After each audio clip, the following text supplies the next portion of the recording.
is different from any other kind of blood. This was, of course, idiocy, a fantastic piece of nonsense. Today, we got something similar. Global warming caused by human activity, and the answer to that is carbon tax plus cap and trade, according to the wishes of Al Gore, Prince Charles, and basically the entire world banking community, the world oligarchy. What they're trying to do with that is to perpetuate the current system where bankers rule the world, financiers rule the world, and the rest of us get the crumbs from the table. But remember, if you try to put on cap and trade and a global warming carbon tax with the idea that you're going to save the polar bears, what you're going to do is destroy human society. You're going to cause genocide on a massive scale. The deaths will be measured in the hundreds of millions and indeed in the billions. Just the idea of global warming means that there'll be no development for Africa, no development for the poorer parts of Southeast Asia, and no world economic recovery of any kind ever in our entire lifetime. So it's important to expose and fight the pseudoscientific fraud of global warming. One more point about this. You don't need a climatologist to know that this stuff is a fraud. I'm a historian. I can tell you, in the last 1,000 years, we had a period of very warm temperatures called the medieval warm period, where all kinds of grapes and semi-tropical stuff was growing very far into the northern hemisphere. That was about 1100, 1200. It happened to correspond with an all-time maximum of sunspots.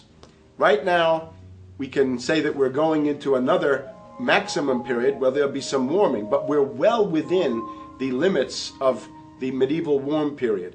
About 1600 to 1650, there was an ice age in northern Europe. The North Sea was filled with ice. The German and Dutch ports and the English ports were filled with ice.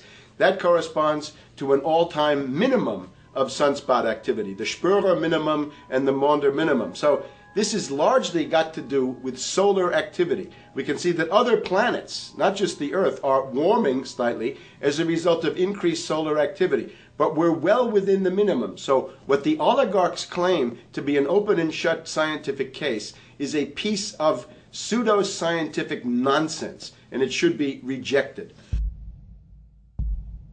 Number 2. The social engineers are fully aware that the Obama craze will wear off quickly, so they are racing to put in place the most oppressive police state control grid in human history.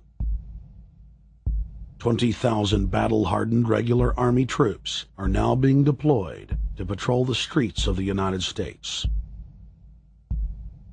FEMA is now building giant camps in every region of the country, and the Congress has introduced bills like the National Emergency Centers Act, H.R. 645, which merges local governments and the police under federal control.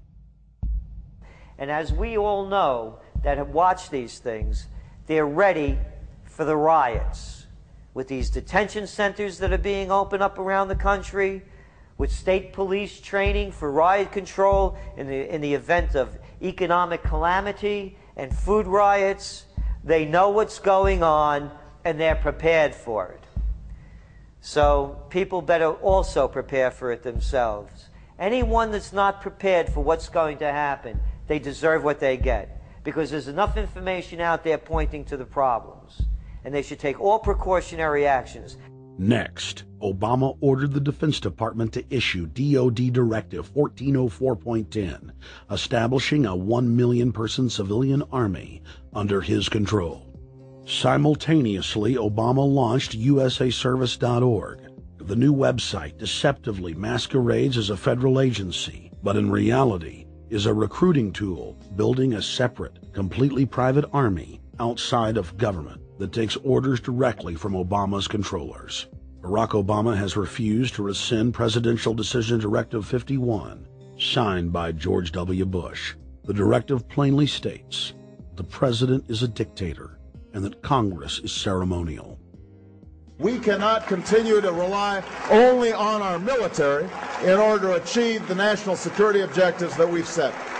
We've got to have a civilian national security force that's just as powerful, just as strong, just as well funded. President Obama and his Chief of Staff, Rahm Emanuel, have repeatedly stated on the record that all Americans below the age of 64 will be forcibly conscripted into federal service. Citizenship is not an entitlement program. It comes with responsibilities. Everybody somewhere between the ages of 18 and 25 will serve 3 months of basic training and understanding in a kind of civil defense. Now, it doesn't always have to be service in uniform. One of the things that if you talk to our generals, they are desperate for is a civilian counterpart to our military forces. So is this compulsory then? Well, you have to, in a sense, it's required of everybody, 18 to 25, 3 months. And at some point at that point, you do it. Obviously, I'm not going to say perfect legislation. We'll work that process through. Or you could do it during a college summer, or you could do it after Anytime. high school. If you have a demagogue with a fanatical mass movement of personality cultists who is imposing the program of a group of extreme bankers and finance oligarchs, that's fascism. Obama's transition site, change.gov, proclaimed that middle school and high school students will be forced to serve the federal government. Fascism is gutter up, streets up, hooligans, thugs, fervently idealistic students, swarming adolescents, just the kind of thing you see around Obama. The way you get a population to enslave itself when the police and the army are no longer enough to do that. So I think that's if you're a left liberal, it's time to open your eyes to that. All young Americans between the ages of 18 and 24 will be conscripted into a paramilitary domestic security force.